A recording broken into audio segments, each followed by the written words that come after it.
Reading is fun and math is great, but now it's time for art with Miss Kate.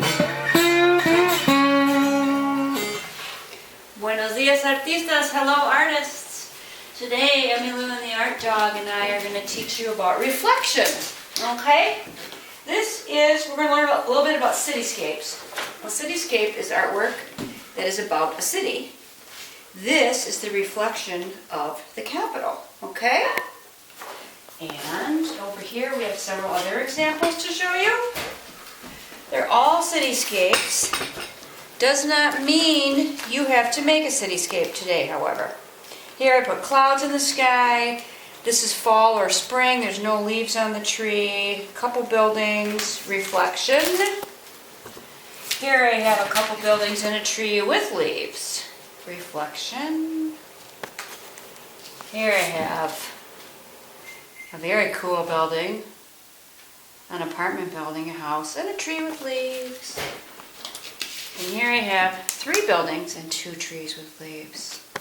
So what I did, so that my demonstration doesn't take a super long time, I did my drawing and coloring ahead of time earlier today, and I'll show that to you. Here it is. This is all ready to go for step 2. But let me show you how I got to this step, okay? With some shortcuts. So the first thing you do is fold your paper like a hot dog bun, this way. Alrighty. Then what you do on the top, right here, is where you draw your cityscape.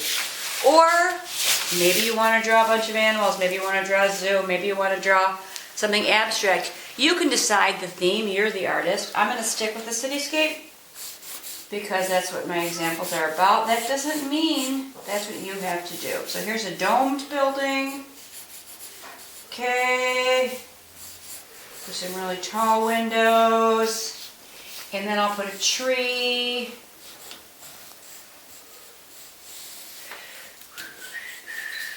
Fix that. See, I made a mistake and I'm just going to keep on going.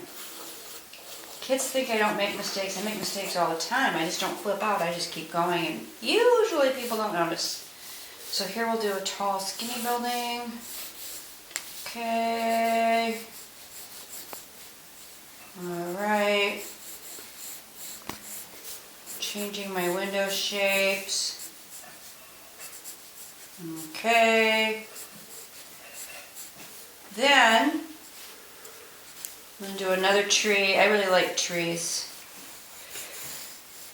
I love trees. Sometimes I do artwork just about trees. And there, lots of mistakes. Keep going because when you color, no one's going to notice. Here we have a lower building. And a door. And a tall paned window. There we go. Then what you would do is color, and you want to use regular markers for this, okay? So I'm going to color a tiny bit, then we're going to do a whole bunch of pretending and skip to the next step, alright? I'm going to start out with my tree leaves. Here we go. And here we go. Doo-ba-doo-ba-doo. My branches. Of course, I'm always magic clicking. You know me. I don't want to wear out my markers because I can't go to the store easily and buy some more. I need to stay home to be safe. So even though we're not at school, we still want to be really careful with our art supplies so that we don't use them up right away, right? Because it's not that easy to get more right now. More leaves. Now we're going to do a big pretend. So pretend I colored in my cityscape. Here is my finished one. And I want you to notice that I did color my sky or background. Your reflection artwork will turn out better if the entire top half is colored, or most of it. Here, in between my leaves, I have a little bit of white space. a small amount of white space is really actually fine. So what we're going to do is take plain water, put the water on the bottom half of the paper, all right, and then fold it over and pull a print. There's many, many ways to print, and this is a very easy way to print, and you don't need ink, and you don't need any expensive supplies. And you can pull a print that looks like a reflection literally within minutes, depending on how much time you spend on your drawing.